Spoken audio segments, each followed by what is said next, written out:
The departure lounge at Bristol International Airport. And customs dog Ellie is on a training mission to find £50,000 worth of stolen euro notes hidden by a would-be passenger. This is a repeat of the final boarding call for passenger. It's Ellie's first trip to Bristol, where she's likely to become a regular visitor in future. Ellie's been trained as a pointing dog. When she discovers either drugs or money, she'll simply stand and look at her find and stay there for as long as it takes. Today, Ellie's on top form. And the £50,000 worth of euros doesn't remain undiscovered for long. Meanwhile, at immigration, there's a very real and very serious operation underway. Problems in Bolivia have led to a number of people trying to get into Britain illegally. One couple arrived a few hours earlier and are waiting to be deported back to Paris. Now there's a tip-off that a second couple are expected on a plane from Amsterdam.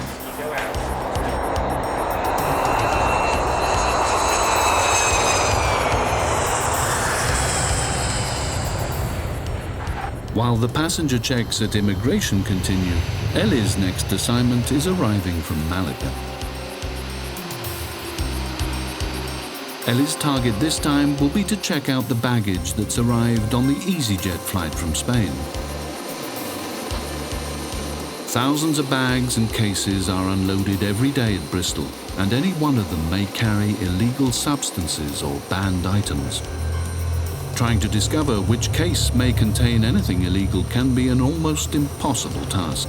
To open and search every one would be a hugely time-consuming process. This is where Ellie's trained and extremely sensitive nose comes into its own. This one, good, yeah. Areas like this, she works quite fast. There's obviously a lot of bags to get through. Like I said, if there's any bags that we show a slight bit of interest in, we can take them off and give the dog a second attempt. Hey, yeah. What's this one then? Fetch. Good go. This one. Now she's giving me an indication that there might be something in a bag of interest. Go. Come on then, Ellie. Let's go. Good girl. Ellie's identified a bag which had been placed amongst the Malaga luggage. Show me. Her nose proves its worth once again, since hidden inside were 1,000 ecstasy tablets. The South American couple have finally arrived from Amsterdam and are about to reach customs control and the group of waiting officers. Hello, sir. Customs, can we just have a word with you, please? Bring your bags here. Would you like to bring your bags here? Okay, if you're just over there by the table there, that's it, that'll do fine. Okay, do you have any identification on you, please? Passport? No hablamos inglés. You don't speak English? A little? Customs officers Keith and Gary begin their checks and will want to examine the luggage, which will include a full X-ray scan.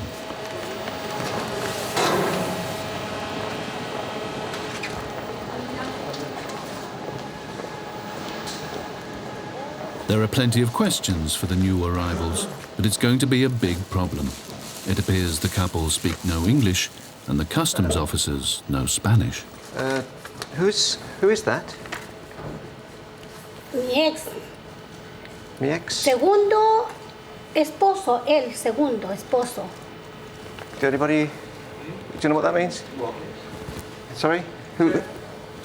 Okay. Segundo esposo. Él, mi segundo, él es mi verdadero esposo. Is your husband? Your husband? No. No? Esposo? He's there? Segundo esposo mío. Go. Yeah. Adios. Adios. It turns out the couple are not from Bolivia, but Chile, and have come to Bristol to see their new grandchild. Despite the searches and interrogation, it's smiles and handshakes all round as they're allowed to go on their way. Gracias. Hasta luego. Todo recto. Yeah, see?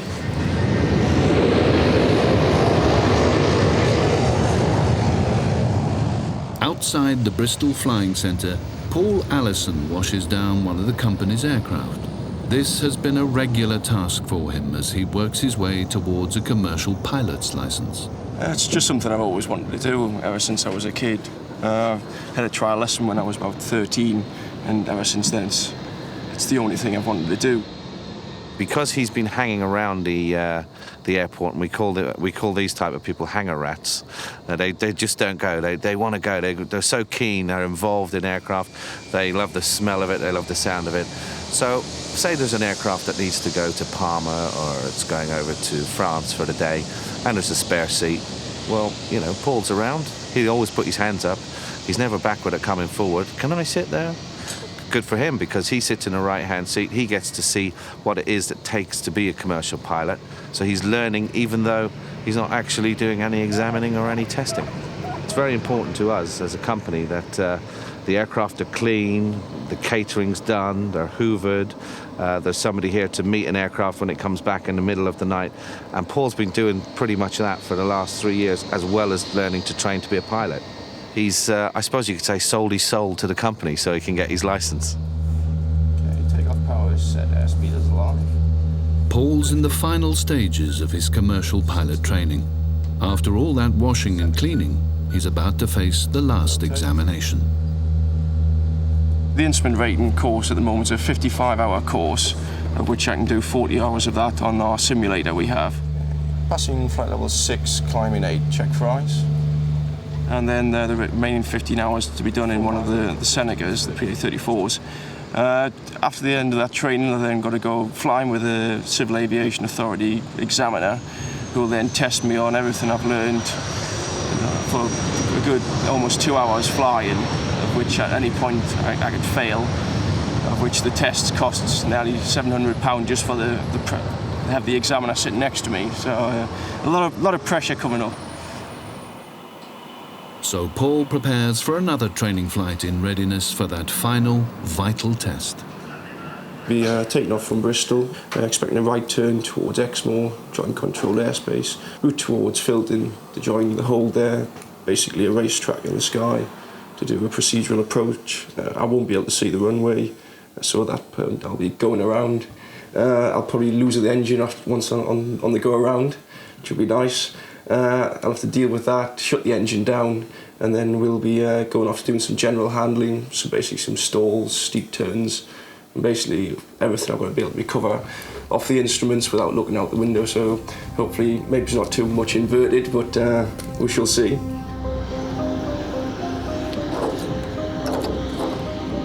Would-be pilots come from all over the world to train at the Bristol Flying Centre.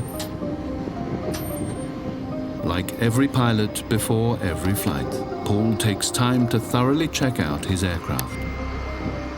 Fuel tanks, flaps, wings and engines all receive the same thorough examination. Seatbelts I'm strapped in. Coming on. It's taken Paul Allison 3 years to reach this point after gaining his private pilot's license. That takes anyone a minimum of 45 hours of flying, of which 15 have to be solo. It's a long and often difficult route from those first few hours and requires skill and determination to gain a full commercial license. Working your way through like Paul is one option. The other is to spend an estimated £55,000. 6 runway 09 clear for takeoff, surface wind 330 degrees, 4 knots.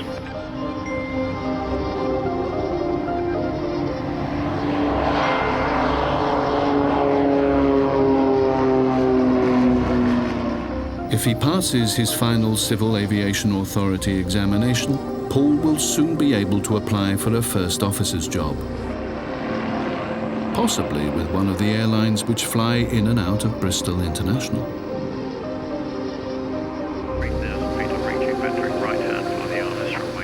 Today, though, it's simply an opportunity to hone and practice some of the skills which Paul has learned over the past 3 years. The instrument rating examination is the last hurdle which stands in the way of that coveted commercial license.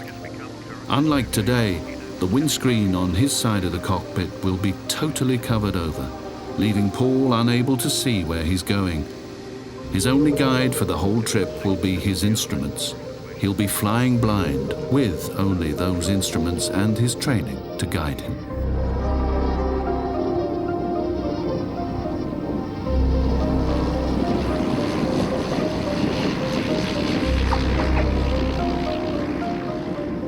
Went well. Went okay, actually.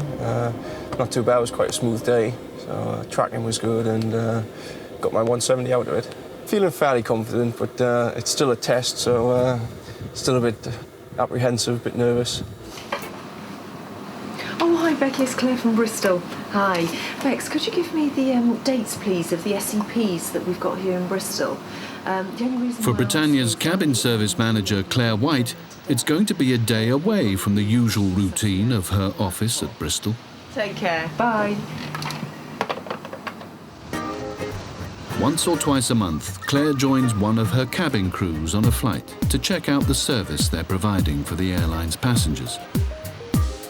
During the flight, she'll be watching their every movement, making notes and discussing any problems on their return. I'm actually looking for organisational skills from the cabin manager, leadership skills, because obviously being such a tight operation, we only have an hour to turn this aircraft around. So it's imperative that all the crew understand, which they do, that we turn this aircraft around, all the safety checks have to be done, and the aircraft has to be prepared. Although Claire's job is to check out each and every member of the cabin crew, her main focus of attention is the cabin manager and the way in which he or she runs the whole flight. Good afternoon, ladies and gentlemen. Britannia and Thompson's welcome you to the start of your holiday. Our flight time to Palma will be approximately 2 hours.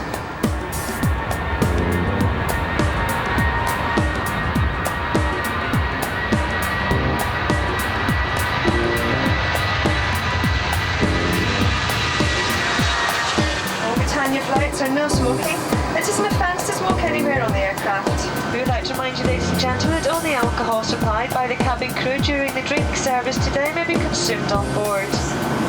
Well, my role as a manager is to assess all the crew on board, but predominantly the cabin manager. And the things we're looking for is things like teamwork, leadership, motivation, communication. And it's Gwen's task as a cabin manager to ensure that everything she discussed in the briefing was carried out. So, for example, on this 2-hour flight today, we know that the passengers must receive a drink service, a meal service, and sales at the end. And that is Gwen's responsibility.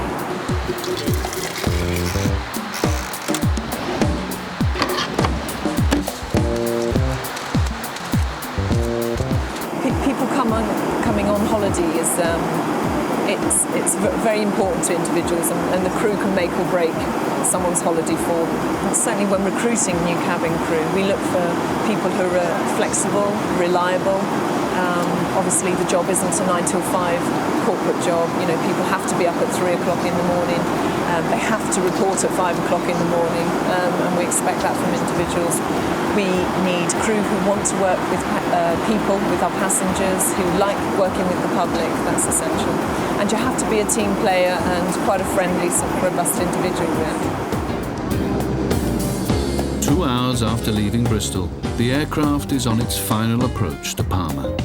Claire watches to see how the crew handle the final leg of the flight. On behalf of Thompson's, Britannia and all the crew, we'd like to wish you all a fantastic holiday here in Mallorca. Thank you and goodbye.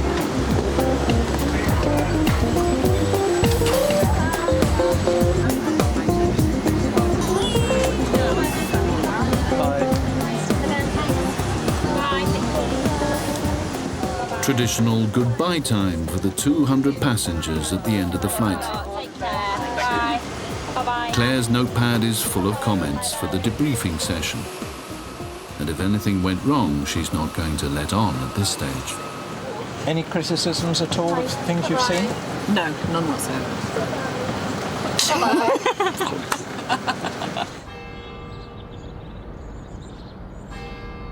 The city of Edinburgh, focus of the whole airline industry for the next 2 days. Every year, every airport and every airline meet up. The airport's looking for new customers or trying to convince existing ones to expand their operations. Routes Conference is the one opportunity we have each year to meet with all the airlines. So previously we used to have to go out around the country and around the world meeting airlines, but now we have 2 days where we can meet up to 30 or 40 airlines and discuss route opportunities with them. The meetings, greetings and selling are well underway, and already there's good news for Bristol. Air 2000 have now agreed to introduce a second base unit to Bristol for 2004, which will generate over 100,000 passengers flying from our airport. Bristol International will attract the 4 new services that Air 2000 wish to operate to Turkey, to Malta, to Bulgaria and to Spain. The conference operates on a 20-minute turnaround, barely time for the airports to get their message across. The hall's very frantic. Basically, we have a new presentation every 20 minutes. So we have only 20 minutes to present not only the facts about Bristol International Airport, but about the Southwest as a region. But also, we then have some tailored presentations on the back of that, which really give business cases to support new routes from Bristol to Europe. And of course, our prize would be to get a New York route as well. There's an awful lot to talk about, and if you think, for instance, there's going to be in the region of somewhere 6,000 to 7,000 meetings taking place in the next 48 hours, then there's a lot on people's agenda. You know, there's no doubt about it, this is treated as a very serious event. It is an excellent opportunity for both airlines and airports to come together in a cost-effective way. And the fact that, you know, an airport like Bristol, I guess, is going to be meeting some in the region of 10 to 12 airlines formally, and an awful lot more informally in sort of networking sessions as well. So it's a very good way to do it, and that's appreciated by both the airports and particularly the airlines, who are starting to send quite large teams to this event. We as Bristol Airport have been seen very differently this time round. I think people are taking us much more seriously, and that's good news for us, so it's been exciting.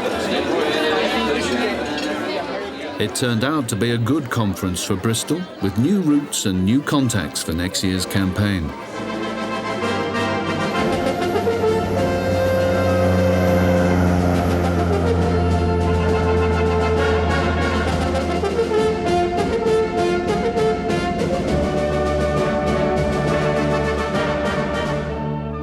On the board you see a shorthand figure, in this case for the same way. We'll do exactly the same things that we do on... At Gloucester Airport, British Airways pilot Paul Marshall is briefing his colleague Claire Barbier before her first aerobatics lesson. Relative to the horizon, a similar arrangement to... Claire normally spends her days at check-in, but has taken up flying in her spare time. So it was the first time I was piloting this kind of aircraft, and he told me, well, you can do the takeoff. And which I thought, well, great, but on the other hand, well, I don't know really the plane, so that's going to be funny. We're going to enter a loop, and I want you to follow me through on the controls when you do this. So I want you to use both hands on the control, accelerate, and then we're going to, as I mentioned earlier on, we're going to clear above the aeroplane, and we're going to verbalise that, so we will say, all clear above. So clear prop. OK, clear prop! Yeah. OK, we'll just close the canopy, clear. Yeah. Right. I thought, right, here we go, take off easy, very easy. And once we were 60 knots, started to pull back, and obviously the control were really different. And I just pulled back, we were already at 10, 20 foot above the ground. And I just look at him and say, ooh, that's quite, fast.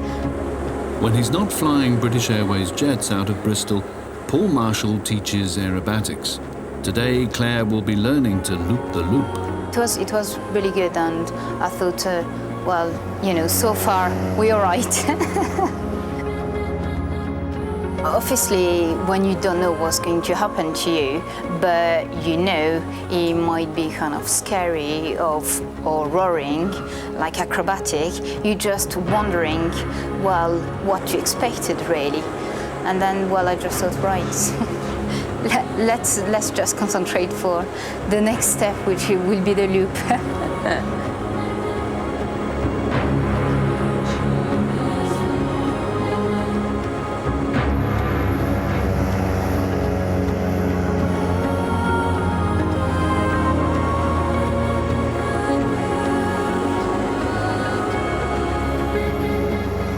You start actually going slide down to increase your airspeed. And when you're there, it's like you So, and you pull back to go vertical and go up towards the top of the loop. Well, you do more than 90 degrees in that pullback, initial pullback.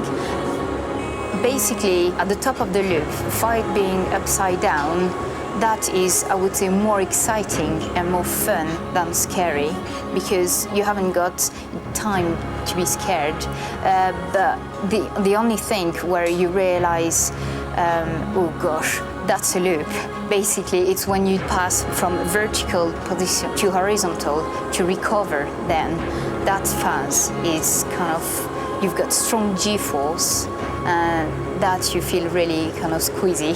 And I'm really into my seat. I had a cushion on my seat because obviously I wasn't high enough, and I really felt my bum really squeezing the cushion. And when we landed, when we landed, my view wasn't as good as when we left. And I said to Paul, the cushion completely squished.